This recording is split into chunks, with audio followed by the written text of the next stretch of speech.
Shalom saudara, edisi Voice of Pentecost kali ini kita akan membahas mengenai proses menjadi murid.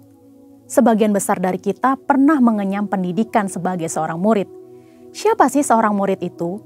Ia adalah seseorang yang memiliki komitmen, kerendahan hati, dan keinginan yang kuat dalam dirinya untuk selalu belajar dan menyelesaikan tugasnya.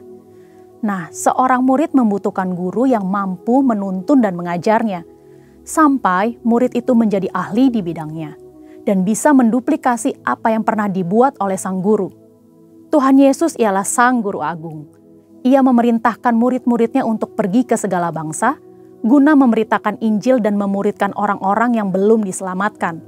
Sebagai pengikut Tuhan, kita juga termasuk murid-muridnya yang bertugas melanjutkan pemberitaan Injil, menyebarkan kebenaran firman Tuhan untuk menuntaskan amanat agung.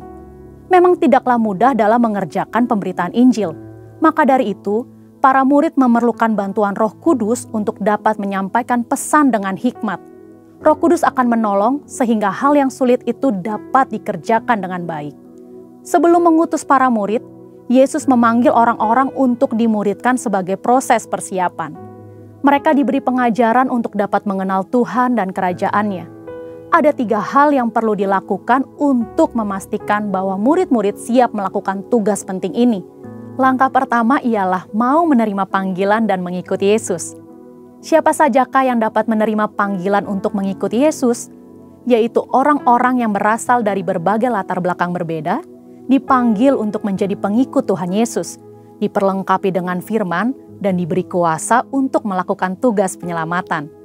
Banyak orang muda yang beranggapan bahwa menjadi murid adalah sesuatu yang membosankan, karena banyak menekankan hal-hal batiniah mereka. Pandangan itu tidak tepat, karena menjadi murid Kristus adalah kehidupan yang penuh gairah kudus yang akan membawa kepada kepuasan dan kebahagiaan.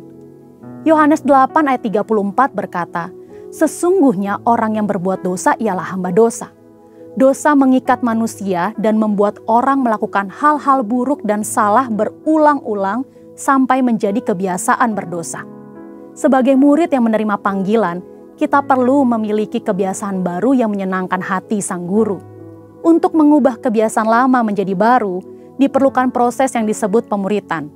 Pemuritan akan membawa kebiasaan baru dalam kehidupan orang-orang yang melakukannya. Tujuan Yesus memuridkan ialah agar para murid siap melakukan tugas yang besar, yaitu pemberitaan kasih Tuhan yang menyelamatkan manusia dari dosa.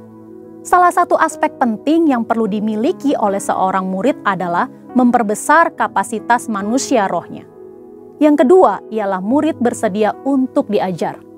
Untuk mengalami perubahan hidup dari manusia lama menjadi manusia baru, murid-murid perlu firman Tuhan yang disampaikan terus-menerus sampai mereka memiliki kerelaan hati untuk mau berubah, diajar, dan taat melakukan perintah Tuhan. Sikap inilah yang sangat diperlukan pada diri seorang murid.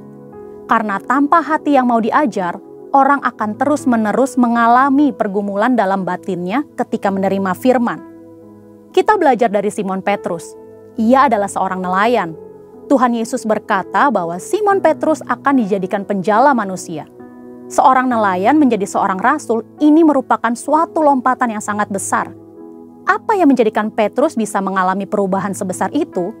Jawabannya adalah hati yang taat, mau belajar, dan diajar oleh kebenaran firman Tuhan yang didengarnya. Dalam pengiringannya bersama Yesus, sedikit demi sedikit terjadi perubahan dalam diri Simon Petrus.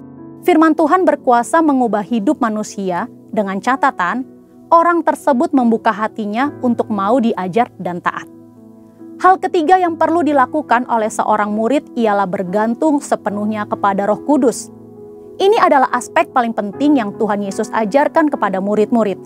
Ia menjalani kehidupan yang sangat bergantung kepada Roh Kudus.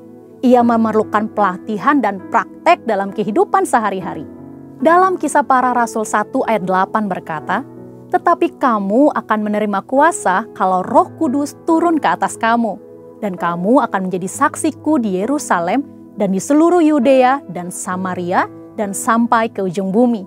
Murid-murid diajar mengenai mujizat, melihat Yesus melakukan mujizat, dan akhirnya mempraktekkan mujizat kepada orang yang membutuhkan.